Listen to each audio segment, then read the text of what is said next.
एक चुनाव को लेकर भाजपा द्वारा प्रबुद्ध समागम का आयोजन किया गया, जिसमें सैकड़ों की संख्या में प्रबुद्ध लोग और कार्यकर्ता शामिल हुए।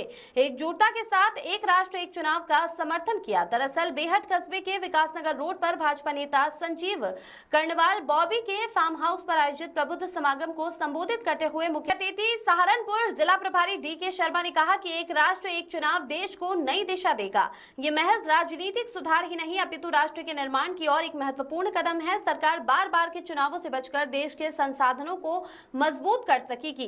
पूर्व विधायक नरेश सैनी व ब्लॉक प्रमुख विश्वास चौधरी व जिला पंचायत सदस्य रामू चौधरी ने कहा कि एक राष्ट्र एक चुनाव से देश में अल्पकालिक चुनाव खत्म होंगे। इससे जनता पर पड़ने वाला अतिरिक्त खर्च का बोझ भी कम हो जाएगा। संजीव कर्णवाल व चौधरी रणवीर प्रधान ने कहा कि एक राष्ट्र एक चुनाव की व्यवस्था लागू होने से चुनावी प्रक्रिया में लगे शिक्षकों को राहत मिलेगी, जिससे शिक्षण व्यवस्था में भी सुधार होगा।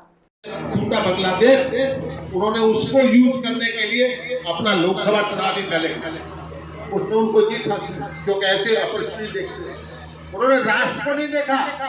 जो जनसंघ के अध्यक्ष बने और एक डॉक्टर जिन्होंने संविधान की रची है, आपको पता होगा। मैं तो सिर्फ उसको रिमाइंड प्रदेश सरकार को एक प्रचारक प्रधानमंत्री और एक संत मुख्यमंत्री सोच सकते हो, कल्पना कर सकता है क्या? कहीं कोई सोच सकता है किसी के खाते में पैसा होगा?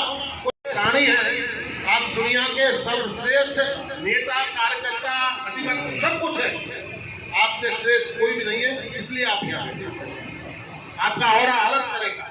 आपका राष्ट्र पहली चीज है। हमारे यहाँ लगे अब हर रोज चुनाव, हर महीने चुनाव। अब ऐसी व्यवस्था में आपको 20-25 साल पुरानी एक व्यवस्था बताऊंगा। मैं दिल्ली पहुंचाता हूं और दिल्ली के विधानसभा के चुनाव चल रहे थे और पूरी उम्मीद थी कि भारतीय जनता पार्टी की सरकार बने। विधायक जी, पूरी उम्मीद। और होता क्या, केंद्र सरकार अलग है, विधानसभा सरकार अलग है, विधानसभा का चुनाव चल रहा है। कार्यक्रम हुआ है हमारे एक राष्ट्र एक चुनाव का कार्यक्रम चल रहा है पूरे देश भर में। ये जागरण कार्यक्रम अभी हमारी माननीय रामनाथ कोविंद जी ने राष्ट्रपति जी को सौंपी है और वहाँ से आके वो संसद से होकर जेपीसी में चली गई।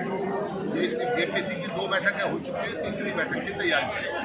उसके बारे में जन जागरण अभियान है। हमारे हर विधानसभा में इस तरह के सम्मेलन प्रबुद्ध लोगों को इकट्ठे करके उनको बारे में बताने की क्रिया चल रही है।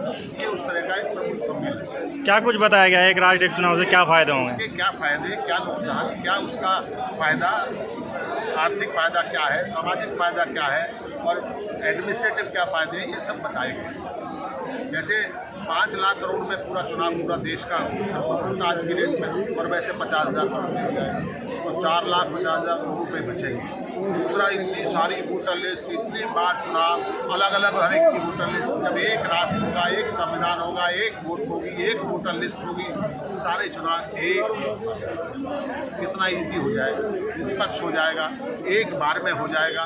रोज बार बार ये झंझट नहीं रहेगा कि आचार संहिता लगी है, स्कूल बंद है, आचार संहिता लगी है, बसेज बंद है, आचार संहिता लगी है, कन्वेंस नहीं है, आचार संहिता लगी है, कोर्ट बंद है, अस्पताल बंद है।